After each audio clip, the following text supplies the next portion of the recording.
is trusting Y nuestro the tema depths of God. es confiando en la profundidad de Dios. En versículos anteriores el apóstol ha presentado la gran misericordia de Dios tanto para los judíos como los gentiles,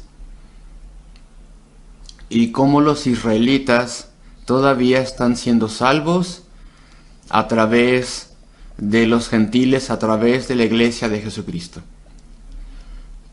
La iglesia judío-gentil de nuestro Salvador. Y al final de su razonamiento viene y dice este cántico de alabanza a Dios. Es breve, está lleno de cosas profundas y ricas, y lo vamos a estudiar esta mañana. Oh profundidad de las riquezas, de la sabiduría y de la ciencia o conocimiento de Dios. Pablo parece que está en la orilla de un poderoso océano y ve esas profundidades de ese océano, o tal vez está en una noche, podríamos decirlo. Está observando un cielo sin nubes, con millones de estrellas, y ve las profundidades del cielo, inescrutables, sin límite parece ser. Para el ojo humano parece ser sin límite. Y entonces él dice, oh, la profundidad y las riquezas de la sabiduría y la ciencia de Dios. Él comienza con la sabiduría de Dios, las profundidades. Es sin límite su sabiduría. Es sin límite la riqueza de la sabiduría de Dios. Cuán sabio es Dios. Nosotros comprendemos solamente el bosquejo de la gracia de Dios en el Evangelio. En su palabra Él nos ha revelado todo lo que podemos entender o asimilar mientras estamos en la tierra. Y eso es bastante ya. Eso es gran conocimiento. Lo entendemos bien en la conversión, entendemos el plan de la redención, de la salvación, entendemos que necesitamos, los hombres y mujeres caídos, un Salvador, y entendemos su sufrimiento y muerte para poder pagar por el pecado en la cruz del Calvario. Entendemos más y más a medida que avanza la vida, y lo apreciamos más y más. Y se nos enseña más al respecto del carácter de Dios y sus caminos, y leemos su palabra diariamente a medida que pasan los meses y los años y las décadas, y siempre es nueva su palabra, y siempre hay más cosas que tenemos que aprender y cosas que necesitamos aprender de nuevo y valorar más profundamente. Y aún así, al final de una larga vida tal vez, sin importar cuánto hayamos absorbido y disfrutado y apreciado de las cosas de Dios, solamente es un mero bosquejo. Solamente la estructura, un bosquejo del camino de la redención y el plan de Dios.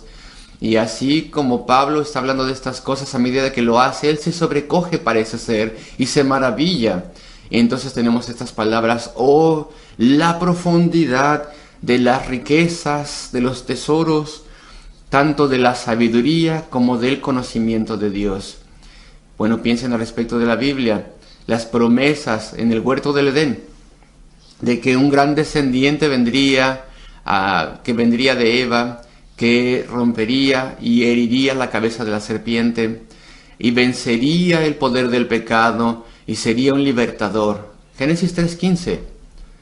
Y todas las promesas que vienen después. Recuerden las promesas hechas a Abraham, un gran descendiente, a través de quien todas las naciones del mundo serían bendecidas. Ese descendiente sería bendecido, su descendencia sería bendecida, los gentiles, los gentiles también serían bendecidos. Comienza todo allí, en las promesas a todo el mundo. Y después los profetas que mostraban estas cosas más y más. Y aquí tenemos, Cristo ha venido, es el tiempo del Nuevo Testamento ahora. El apóstol inspirado está escribiendo estas grandes epístolas. Y cómo nos explica cosas, y ahora el Evangelio es esparcido a través del mundo gentil también, predicado, y gentiles y judíos seguirán siendo bendecidos hasta el final de los tiempos. y la forma en que eso será hecho, y la forma en que todas las promesas de Dios son guardadas, y todos los detalles que Dios sabe. Y Pablo está recordando también lo que él conoce y los lugares que ha visitado en el mundo pagano, su propia experiencia para con Dios. Y en muchos lugares él ha sido perseguido, asaltado, incluso apedreado y considerado muerto. Y sin embargo él ve que cosas maravillosas pasan por la mano de Dios. Él ve esas mentes gentiles que están oscurecidas por el paganismo y cosas así, supersticiones, creyendo demasiadas cosas y diferentes supuestos dioses. Pablo ve cómo esas personas son liberadas, transformadas y obtienen entendimiento de las cosas de Dios, luz que brilla en esas mentes y corazones, y los caminos, las formas en las que Dios obra y sus propias liberaciones que Él hace de sus hijos y cómo provee para incluso Pablo y cómo le ha librado de tantas cosas para continuar con su obra. Le libra de tribulaciones una y otra vez para que continúe con la obra que el apóstol tenía que hacer. Y entonces dice estas cosas recordando todo esto. Oh, las profundidades, la profundidad de las riquezas de la sabiduría y el conocimiento o ciencia de Dios. Y el apóstol Pablo, a pesar de que no nos lo dice aquí, él está anhelando también aquellas personas que serán salvas en los siglos futuros, anhelando que ese tiempo llegue y cómo la obra de Cristo continuará en el mundo hasta que Cristo vuelva una vez más. Y Dios tiene su plan soberano y sus caminos, y entonces él admira las riquezas sin límite de Dios en cuanto a sabiduría y ciencia y conocimiento. La sabiduría de Dios, queridos amigos, ¿quién lo habría pensado entre los judíos? Que el tiempo vendría cuando los judíos y los gentiles, israelitas y gentiles, serían todos uno en la iglesia de Jesucristo. Los judíos despreciaban a los gentiles y los gentiles despreciaban a los judíos. Y aún así serían iguales en todo sentido. Y bueno, si vemos el Antiguo Testamento, pensamos al respecto de Isaías, leímos el capítulo 40, en la segunda porción de la palabra de Dios. Y recordamos el capítulo 54, por ejemplo, donde las ilustraciones de Isaías al respecto de la iglesia es diciendo que es una tienda. Y entonces le dice a la iglesia judía de aquel entonces que viene el tiempo, y eso es su profecía, cuando esa tienda figurativa tendría que ser agrandada, porque los gentiles entrarían ahí también, pero sería la misma tienda, la misma iglesia, la misma casa de campaña, como la llamemos, y los judíos y los gentiles estarían unidos. Y después cambia la ilustración, y ahora llega la ilustración de un palacio, y será un solo palacio que albergará a los judíos, a los israelitas y a los gentiles en la iglesia de Jesucristo. Y ahora ha llegado, y el apóstol es inspirado a dar su propia ilustración, que no se parece a aquellas de Isaías, versículo 17, en este capítulo que estamos leyendo, y dice: pues si alguna de las ramas fueron desgajadas, y tú, siendo olivo silvestre, has sido injertado en ellas, en lugar de ellas, y has sido hecho partícipe de la raíz de la rica salvia de olivo. Estamos viendo aquí que se representa la iglesia judío-gentila. Es un simple árbol, uno mismo, uno solo, y los gentiles y los judíos entrarán a este lugar. Y entonces dice, versículo 18, no te jactes contra las ramas, y si te jactas, sabe que no sustentas tú a la raíz, sino la raíz a ti. Tú de forma orgánica estás en una iglesia, en un árbol.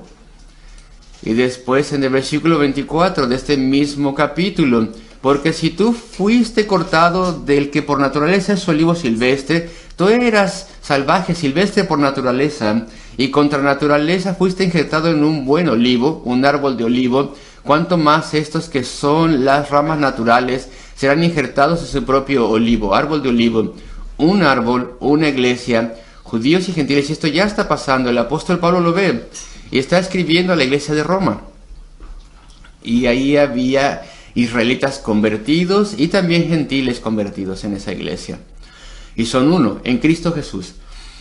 Eso ya había sucedido, ya estaba sucediendo, lo que había sido profetizado en el huerto del Edén y después en las promesas a Abraham. Y dice, oh, la sabiduría de Dios, Él sabe lo que está haciendo, su plan es perfecto, Él tiene la sabiduría, la habilidad para llevar a cabo su plan. Y después en el versículo 33 dice, oh, la profundidad de la sabiduría de Dios, de la sabiduría, de la ciencia y la riqueza de Dios. ¿Estás confiando tú en Él, querido amigo? Cristianos, amigos, ¿estás confiando en Él?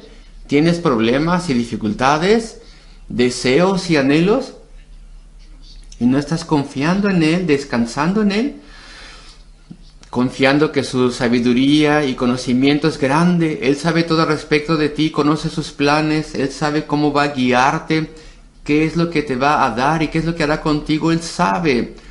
Si al glorificar su nombre tiene una vida de dificultades para ti y te bendecirá ricamente en esa vida de dificultades y te usará poderosamente, o si tal vez una vida de confort te dará y de instrumentalidad y felicidad, pues Él sabe lo que tiene para ti. Él sabe con lo que puedes resistir, cómo te usará, dónde te pondrá y quién pondrá junto contigo. Él tiene un plan perfecto.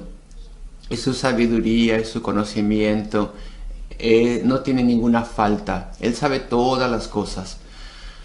Y Él sabe todo al mismo tiempo. Él nunca pierde de vista ninguna cosa o a nadie. Él sabe cuál es el mejor camino. Él sabe los detalles, cada palabra, cada pensamiento. Él conoce la esencia de todas las cosas. Algunas veces nosotros sabemos ciertas cosas, pero no conocemos las cosas a plenitud. Sin embargo, Dios entiende todo de par en par, de principio a fin. Y bueno, esta es una reflexión académica. Si ustedes quieren un enunciado teórico, el conocimiento de Dios es tan imposible como nos sea para nosotros. Él sabe todas las cosas que tal vez un día hubieran pasado y que nunca pasaron. Decimos, ¿y qué tal si esto? ¿Qué tal si el mundo hubiera sido ganado por otra nación? ¿Qué hubiera pasado? ¿Qué hubiera pasado si esa nación hubiera hecho esto en vez de aquello? Y podemos tener este razonamiento y llegar a lo absurdo. Y después de las diferentes opciones que tal vez hubieran acaecido, ¿qué hubiera pasado en el caso de cada cosa si hubiéramos tenido tal encrucijada? Y sin embargo, Dios sabe todo eso, Él conoce todo eso. Es como un tablero de ajedrez.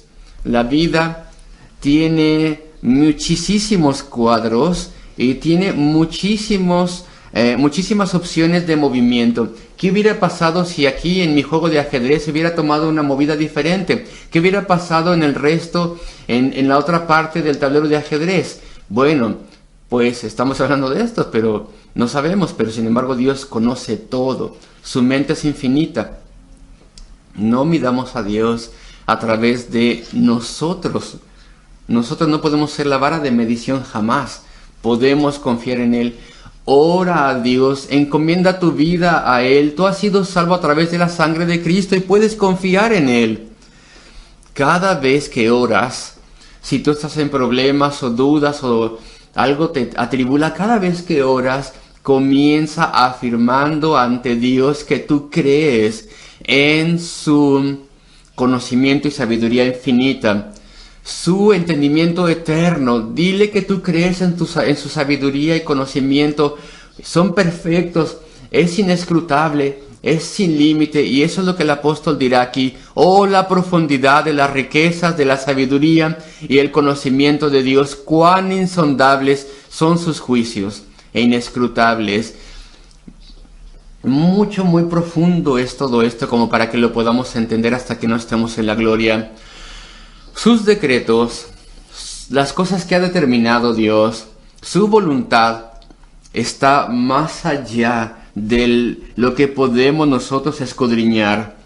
Tú puedes escribir una crítica si tienes el conocimiento y la información al respecto de muchísimas cosas, Tú puedes criticar cualquier cosa, analizarlo y ofrecer comentarios y criticismo constructivo, pero no puedes ni siquiera comenzar a analizar la voluntad soberana de Dios. ¿Y cómo puedes criticarla entonces? ¿Cómo puedes argumentar nada en contra de Dios? ¿Cómo puedes quejarte en contra de los designios de Dios? Son inescrutables. La voluntad, la sabiduría de Dios están más allá de nuestro entendimiento. Es como encontrar algo y queremos ver de dónde viene algo y tal vez queremos creer en platillos voladores con marcianos y esto es investigado y nadie puede entender qué cosa es eso que está allí. Y tal vez hay un aparato del exterior de este planeta que nadie puede entenderlo ni diseccionar. El único que podemos ver es que representa tecnología que no conocemos, un platillo volador con marcianos. Y esta es una ilustración ridícula, perdónenme. Pero es como intentar ver la mente y la voluntad de Dios. No se puede hacer. Él se revela a sí mismo en su palabra. Y la base de sus decisiones están en su palabra, es guía para nosotros, es su amor para con nosotros, y no podemos ni siquiera comenzar a escudriñar esto. Conocemos algunos de los principios que gobiernan la mente de Dios, porque Él los ha revelado. Entendemos al respecto de la gracia, todas sus bendiciones, esto es lo que significa la gracia, sus bendiciones vienen libremente, la salvación la gana Cristo por nosotros no ganamos la salvación. Entendemos eso porque es revelado, pero hay otras cosas que no entendemos hasta que no llegue la eternidad. ¿Por qué Dios deja a los malvados en donde están en la vida?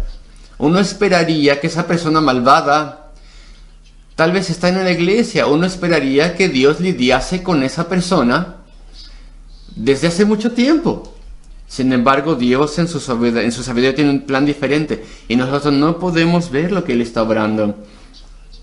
Si tú eres un experto en diferentes cosas, tal vez eres un hombre de negocios, tú sabrás entonces que los oficiales ejecutivos principales en un lugar, tú tal vez sepas lo que ellos piensan y tal vez puedas predecir su política, cómo actuarán. Y si tú lees al respecto de la historia, tú ves cosas así allí. Los generales sabían o intentaban saber lo que los enemigos hacían. ¿Qué tipo de campaña militar utilizaban típicamente? ¿Avanzaría o se iría a la retaguardia? ¿Atacaría en este campo aquí o allá? Y muchas veces se podía predecir los planes de un individuo o el comportamiento. Y podemos hacer una vida ordinaria. Yo conozco a este hombre o a esta mujer. Tal vez yo puedo decir, yo sé lo que hará. Pero no podemos decir estas cosas al respecto de Dios, solamente hasta cierto punto. Porque Él se ha revelado a nosotros, pero no podemos adivinar, por así decirlo, saber cuál será el camino que Dios llevará. Podemos ver ciertas posibilidades porque deja un malvado en un cierto lugar, pues porque hace que su juicio sea mucho más justo. Todo el mundo puede ver lo que ha hecho esa persona malvada. Y bueno, eso tal vez sea una prueba al pueblo de Dios. Sin embargo, probamos la fidelidad y el poder de Dios a pesar de esa persona malvada. Y si el ateísmo está allí en oposición fuerte en contra de nosotros, solamente prueba esto el poder de Dios, arrebatando personas de toda esa programación mental. Podemos prever algunas cosas, pero sus juicios, sus caminos son inescrutables, son insondables. Sus caminos son inescrutables. Pero podemos confiar en Él. Tú puedes confiar en Él, porque su plan es mejor que el nuestro, el tuyo. Sus decretos, sus juicios, su determinación son siempre perfectos. Y tú puedes decir, pero he esperado mucho tiempo a que pase esto, a que esto suceda en mi vida. Bueno, pues toma confort y acuérdate que el camino de Dios es perfecto. Tú dedícate a orar a Él y deja todo en sus manos. Un día tú verás la sabiduría de todo ello. Algunas veces incluso en la vida tú podrás mirar en retrospectiva y ver la sabiduría de las acciones de Dios y con toda certeza lo verás en la eternidad. Y vemos que hay sorpresas que vienen de Dios, cosas maravillosas que pasan. ¿Quién hubiera pensado que Dios llevaría a Moisés de la forma en que lo guió, para ser el líder de una nueva nación, los hijos de Israel. ¿Quién lo hubiera pensado?